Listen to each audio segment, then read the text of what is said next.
उत्तर प्रदेश के सोनभद्र जिले से एक बेहद ही हैरान कर देने वाली खबर सामने आई है।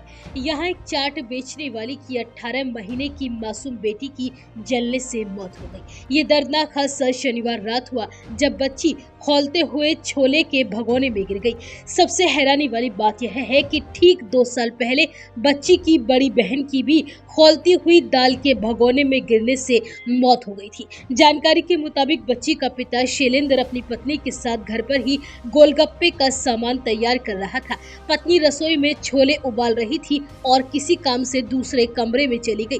तभी उनकी छोटी बेटी प्रिया खेलते खेलते रसोई में पहुंची और उबलते भगोने में गिर गई। उसकी चीख पुकार सुनकर मां दौड़ कर आई और उसे बाहर निकाला। पहले तो बच्ची को पास के एक अस्पताल लेकर गए, लेकिन हालत गंभीर होने पर उसे जिला अस्पताल रेफर कर दिया गया, जहां डॉक्टर्स ने बच्ची को मृत घोषित कर दिया। परिवार का कहना है कि ठीक 2 साल पहले बड़ी बेटी की भी मौत इसी तरह से हुई थी। वह दाल के भगोने में गिर गई थी। बताया जा रहा है कि झांसी के रहने वाले शैलेंद्र का परिवार पिछले 4 साल से दुद्धि में किराए के मकान में रह रहा है। शैलेंद्र गोलगप्पे बेचने का काम करते हैं। उनकी 2 बेटियां थी, बड़ी बेटी सौम्या और छोटी बेटी प्रिया। दोनों बेटियों की मौत एक ही तरीके से हुई है। इस बारे में पिता शैलेंद्र ने बताया कि यह दिन मेरे लिए काल बनकर आया था।